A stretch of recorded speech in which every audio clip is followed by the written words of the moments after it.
कहानी की शुरुआत होती है पोलैंड से 1957 में। हम एक प्रीस्ट को देखते हैं जो काफी डरा हुआ था। वो एक बच्चे को लेकर चर्च के अंदर दाखिल हुआ। उस बच्चे के सीने पर एक निशान था। प्रीस्ट के हिसाब से ये बच्चा है इन जहन्नम से आया हुआ एक शैतान है। वो एक खंजर निकाल कर उस बच्चे को मारने ही वाला होता है, पर तभी उसे रोकने के लिए पुलिस आ जाती है। आज चांद ग्रहण में था। प्रीस्ट बार बार ये कह रहा था कि तुम लोग नहीं जानते ये कौन है, मुझे मत रोको। और अब जैसे वो खंजर उठाता है मजबूरन पुलिस वालों को उसे शूट करना पड़ता है। प्रीस्ट वही मारा जाता है और वो बच्चा जिंदा बचा लिया जाता है। अब कहानी 30 साल बाद की दिखाई जाती है। हम देखते हैं कहानी के मेन कैरेक्टर मैरी को, जो असल में एक पुलिस वाला है मगर एक प्रीस्ट के रूप में वो पुराने चर्च में आया क्योंकि कुछ औरतें गायब हो गई थी और आखिरी बार उन्हें इस चर्च में लाया गया था। पुलिस को आम चर्च की तलाशी नहीं लेना चाहती क्योंकि इस तरह बदनामी होती। इसलिए सबूत इकट्ठा करने के लिए उन्होंने मैरी को भेजा, जिसे चर्च के लोग बुरी तरह अनजान थे। चर्च पहुंचकर मैरी फादर से मिलती है जो यहाँ के चीफ थे। वो मैरी को पूरा चर्च दिखाते हैं, जिसके बाद उसके सामान की तलाशी की जाती है क्योंकि चर्च के असूल बोल सकते। मैरी को कमरा दिखाने के बाद प्रीस्ट कहते हैं अच्छा होगा कि आप रात में कमरे से बाहर ना निकले क्योंकि रात को चर्च में घूमना सख्त मना है। मैरी कहता है मैं इन बातों का ख्याल रखूंगा। यहाँ ना बिजली थी ना टेलीफोन, अजीब सी जगह थी जहाँ ना कोई आता था और ना ही बाहर जाता। ये लोग बाकी दुनिया से अलग रहते थे। मैरी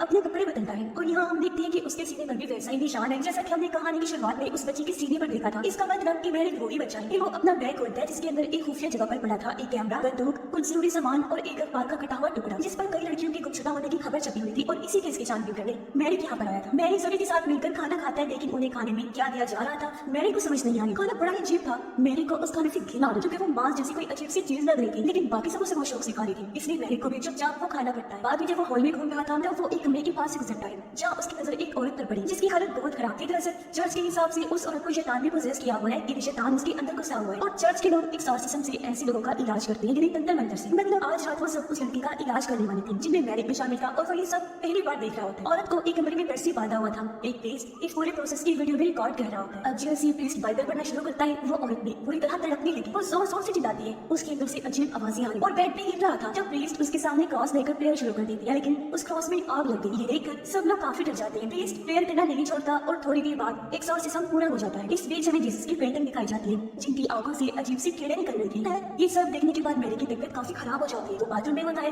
तो उसका शीशा अपने आप में टूटने लगता है और उसके कमरे से भी अजीब आवाजें आ रही थी जिससे वो काफी डर जाते हैं। मगर मैरी को इस सब पर यकीन नहीं होता। उसके हिसाब से ये सब धोखा है और कुछ नहीं। फिर वो हॉल में घूमने चला गया। वो एक कमरे के सामने रुक जाता है। असल में ये प्रेयर का कमरा था। इससे पहले कि वो अंदर जाता फादर उसे बताता है कि ये प्रेयर का कमरा है, बिना इजाजत के कोई भी अंदर नहीं जा सकता। इसलिए मैरी बिना कुछ कहे वहाँ से चला जाता है। रात के खाने में उन्हें फिर से कोई सड़ा हुआ मांस वाला खाना दिया जा रहा होता है जो सही से पक्का भी नहीं था। वहाँ एक नया लड़का भी था जिससे खाने से घिन आ रही थी। वो रो रहा होता है। प्रीस्ट दूसरे बंदे को इशारा करके उसे उस लड़के के पास भेज देता है और उसके कान में कुछ कहने के बाद वो लड़का भी उस मांस को खाने लगता है। कोई शक नहीं था कि खाने में कुछ गड़बड़ तो थी, जो कि बाद में मैरी भी उल्टी कर देता है। यहाँ तक कि उसका एक दांत भी गिर गया। मैरी परसों से देखने लगता है। अजीब था कि उस दांत से एक मक्खी बाहर निकलती है। ये देखकर मैरी काफी घबरा जाता है। आधी रात को चुपके से वो प्रीस्ट के कमरे में गया। वहाँ एक खुफिया दरवाजा था जहाँ बहुत सारी टेप रिकॉर्डिंग्स पड़ी हुई थी। ये उन लोगों की रिकॉर्डिंग्स थी जिनका अब तक ये लोग एक्सॉर्सिज्म कर चुके थे। इसके अलावा वहाँ शराब थी, म्यूजिक कैसेट्स थी और गलत किस्म की मैगजीन्स भी पड़ी हुई थी, जिसका मतलब कि ये लोग बस मेरे खोलने का दिखावा कर रहे हैं।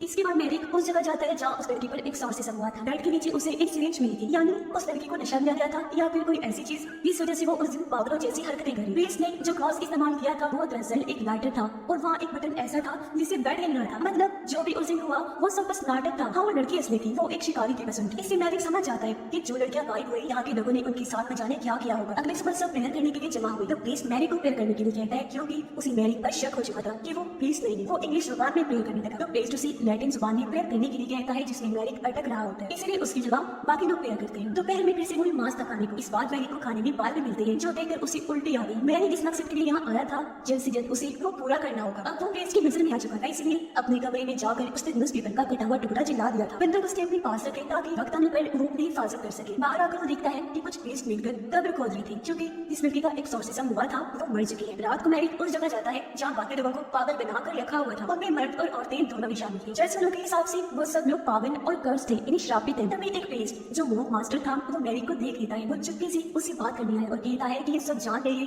कि तुम यहाँ सबूत ढूंढने आई हो, लेकिन यहाँ से निकलना मुश्किल है। मैंने भी कोशिश की थी एक बार, जो यहाँ आ गया वो बाहर नहीं निकल सकता। इसीलिए अगर जिंदा रहना है तो कोई सवाल जवाब मत करो और जितना कहा जाना है तुम्हें उतना करो। तो मैरी उसे सच बताता है तुम्हें कोई पुलिस नहीं हो, एक पुलिस वाला हूँ। इस गाँव से 8 लड़कियां गायब हुई है। कहा जाता है कि उन्हें एक्सॉर्सिज्म के लिए यहाँ भेजा गया था। पुलिस इस मामले में सीधे कार्रवाई नहीं कर सकती, इसलिए मुझे पेश बदल कर आना पड़ा। और मैं जानता हूँ कि एक्सॉर्सिज्म तंत्र मंत्र सब धोखा है। वो कहता है कि प्रीस्ट ऐसा पैसों के लिए करती है ताकि बड़े कॉन्वेंट से उन्हें पैसे मिलते रहे। बाद में वो प्रीस्ट कह देते हैं कि एक्सॉर्सिज्म के दौरान वो औरतें पागल होकर मर गई, लेकिन असल में उनके साथ क्या होता है ये तुम्हें खुद भी नहीं जानता। मैरी उससे वादा करता है कि मैं तुम्हें यहाँ से निकाल दूंगा। इसके जिसके बाद वो दोबारा से चर्च के कमरे में जाकर उसकी जांच करता है। एक अलमारी के पीछे उसे एक बड़ा सा सुराख दिखाई दिया जिसके अंदर से मैरी को लकड़ी में लिपटी हुई दाल और एक आंख मिलती है। तो वो आंख अपने आप ही हिलने लगी जिससे मैरी डर जाता है और उसे फेंक देता है। फिर उसी के साथ उसने उल्टी कर दी जिसमें मक्खियां आती है। मैरी को अपने सामने कोई चीज दिखाई देती है, वो घबरा गया, लेकिन अगले ही पल वो गायब हो गई थी। वो उस आंख को उछल करके अपने कमरे में चला जाता है। रात होने पर वो चर्च के कब्रिस्तान में जाता है। वो उस कब्र को खोदने लगा जहाँ उस लड़की को दफनाया गया था, लेकिन जब मैरी उसका तबूत खोलकर देखता है तो वो खाली था। अब मेरे गिराने से ये चीज देख ही रहा था कि तभी कोई पीछे से आ गए उसे पकड़कर बेहोश कर देता है। होश में आने पर मैरी देखता है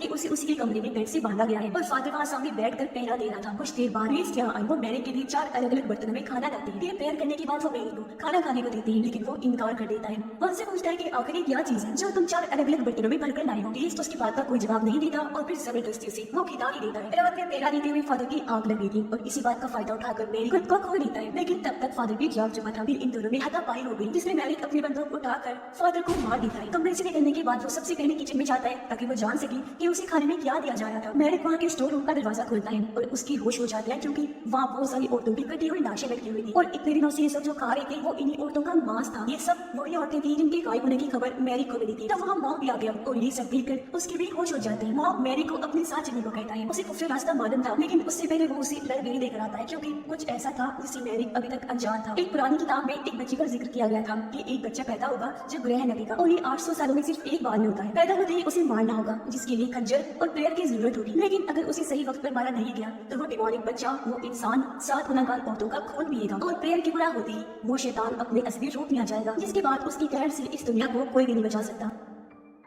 मॉम मैरी से कहता है कि यह सबको लगता है कि तुम ही वो शैतान हो और इतने दिनों से खाने के बहाने तुम्हें इन्हीं 7 गुनाहगार औरतों का मांस खिलाया जा रहा था ताकि तुम्हारे जरिए वो जहन्नुम में रहने वाले शैतान को बाहर ला सके, क्योंकि उस किताब में शैतान का एक निशान भी था और ऐसा ही निशान मैरी तुम्हारे जिस्म पर भी है। अब ये सब जाने के बाद दोनों भागने का सोचती है। मॉम जमीन के नीचे एक सुरंग के बारे में जानता था जहाँ से पहले भी उसने भागने की कोशिश की थी। मैरी को उस पर यकीन नहीं था तो वो उसको अपने पेट के निशान दिखाता है जो भागने के जुर्म में कोड़े मारने से बने थे। मैरी उसकी बात मान जाता है। वो दोनों सुरंग से होकर आगे बढ़ते हैं, लेकिन ये सब असल में मॉम की चाल होती है। आधी रास्ते में जो लोग आकर मैरी को मारने लगे फिर वो उसे पकड़ लेते हैं। होश में आने पर मैरी देखता है कि उसे एक पेड़ से बांधा हुआ था। प्रीस्ट उसे बताती है कि तुम्हारे यहाँ आना कोई इत्तेफाक नहीं था, बल्कि हमने पुलिस वालों को रिश्वत दी थी ताकि वो मैरी को ये केस दे। वो कहते हैं कि शैतान बुरा नहीं होता बल्कि इंसान होता है, इसीलिए सजा तो मिले। वो एक कुएं की तरफ इशारा करते हुए कहता है कि ये सीधा जहन्नुम की तरफ जाता है, इसीलिए हमने अपना चर्च भी यहाँ बनाया। 800 साल से हमने तुम्हारा इंतजार किया। बीएनपी पूरा होते ही हेल का राजा यानी जहन्नुम का वो शैतान तुम्हारे जिस्म में दाखिल होगा और फिर इस दुनिया की शक्ल बदल जाएगी। वो इस दुनिया पर राज करेगा। यानी कि ये लोग दरअसल गॉड को नहीं बल्कि शैतान को मानने वाले थे, क्योंकि वो कहते हैं कि उसके बाद हम शैतान के गुलाम बन जाएंगे। थोड़ी देर बाद ये लोग उस बेकसूर लड़की को लाकर उसका गला काट देते हैं, क्योंकि उसका खून मैरी को जो पीना था वो सब भी उसका खून एक एक करके पीने लगते हैं। उसके बाद प्रीस्ट मैरी को उसका खून जबरदस्ती पिला देता है। मैरी मना नहीं चाहता था, लेकिन फिर ये सब मिलकर शैतान को बुलाने का मंत्र पढ़ने लगते हैं। पर बहुत देर तक मंत्र पढ़ने के बाद भी वहाँ कुछ नहीं होता। ये देखकर मैरी को हंसने लगा क्योंकि वो एक पुरानी किताब पर यकीन कर बैठी थी। किसी को भी समझ नहीं आता कि ऐसा क्यों हो रहा है। वो सब मायूस हो गई। मॉम सबसे कहता है कि शायद ये हमारी गलतफहमी थी, हम सब जल्दी ये भूल जाएंगे क्योंकि हमारे इरादे नेक थे। लेकिन अभी ये डर था कि कहीं ये लोग मैरी की वजह से फंस न जाए, क्योंकि पुलिस कभी भी उसे ढूंढते हुए यहाँ आ सकती है। इसीलिए मॉन्क मैरी के पेट में चाकू घुसा कर उसे मार देता है और ये लोग उसकी लाश को उसे कुएं में फेंककर चली जाती है। वहाँ से आने के बाद प्रीस्ट बहुत सारी शराब पीता है। वो मायूस था क्योंकि उनकी इतनी साल की मेहनत बर्बाद हो गई। इसी दौरान वहाँ दीवार पर लगा क्रॉस अपने आप ही उल्टा हो गया, जिसे उन्होंने नहीं देखा। तब मॉन्क प्रीस्ट के पास आकर उसे एक सोफे पर लिटा देता है। प्रीस्ट कहता है कि मैं आज शैतान का गुलाम बनने वाला था, लेकिन अब देखो मैं कुछ नहीं। तब मॉन्क प्रीस्ट के मुंह पर तकिया रख के उसकी जान ले लेता है क्योंकि मॉन्क को उस पर गुस्सा था। दरअसल इस प्रीस्ट ने उन सबकी जिंदगी बर्बाद कर दी थी और उसके कहने पर वो बिना कुछ सोचे समझे ये सब करते आ रहे थे। उसे मारने के बाद मॉन्क सबसे झूठ कहता है कि ज्यादा शराब पीने की वजह से इनकी जान चली गई। इसके बाद ये लोग उन औरतों को भी जगा देते हैं जिन्हें इन्होंने मारा था, ताकि अगर पुलिस इस जगह आए तो उन्हें कोई सबूत न मिले। तब हम देखते हैं कि प्रेस के जिस्म से एक मक्खी बाहर निकलती है जो वहाँ से उड़कर उसी कुएं में जाकर मैरी की लाश में चली जाती है और तभी मैरी जिंदा हो जाता है। धीरे धीरे उसका जिस्म किसी और जिस्म में बदलने लगा जो और कोई नहीं बल्कि शैतान था और अपने असली रूप में आ रहा था। इसलिए सभी लोग प्रेस के लिए प्रेयर कर रहे थे। तभी हम देखते हैं कि मॉन्क का जिस्म धीरे धीरे हवा में उड़ने लगा और फिर उसका जिस्म पूरी तरह से मक्खियों में बदलकर गायब हो जाता है। तभी उस सुरंग से एक खौफनाक चीज बाहर आती हुई दिखाई देती है और ये और कोई नहीं बल्कि वही शैतान था जिसे लोग बुलाने की कोशिश कर रहे थे। वो मैरी के जिस्म में समा गया था और फिर अपने असली रूप में आ गया। अब बाकी लोगों के जिस्म भी एक एक करके उल्टे लग जाते हैं और उनकी भी खौफनाक मौत हो जाती है। अब चर्च में जो भी चीज जिंदा थी वो मरने लगी और जो चीज मुर्दा थी, मुरझाई हुई थी, उसमें एक नई जान आ गई थी। अब जब वो शैतान जीसस के स्टैचू के सामने आया तो स्टैचू का चेहरा भी उसकी तरफ मुड़ जाता है। चर्च के बाहर सब कुछ उल्टा था और आसमान से वही काला लेकर चर्च के ऊपर गिरने लगता है। असल में ये जहन्नुम का दरवाजा था जो अब खुल चुका था और वो चर्च को अपने अंदर निकल देगा और पूरी दुनिया के रुख को बदल देगा। इससे पूरी दुनिया भी उल्टी हो जाएगी, साथ ही दुनिया पर अब शैतान का राज होगा और अब उसके डिमोनिक ताकतों से कोई भी दुनिया को बर्बाद होते हुए नहीं बचा सकता, क्योंकि उसे हमेशा के लिए जगा दिया गया था। और इसी भयानक सी साथ ही ये कहानी भी इधर ही खत्म हो जाती है।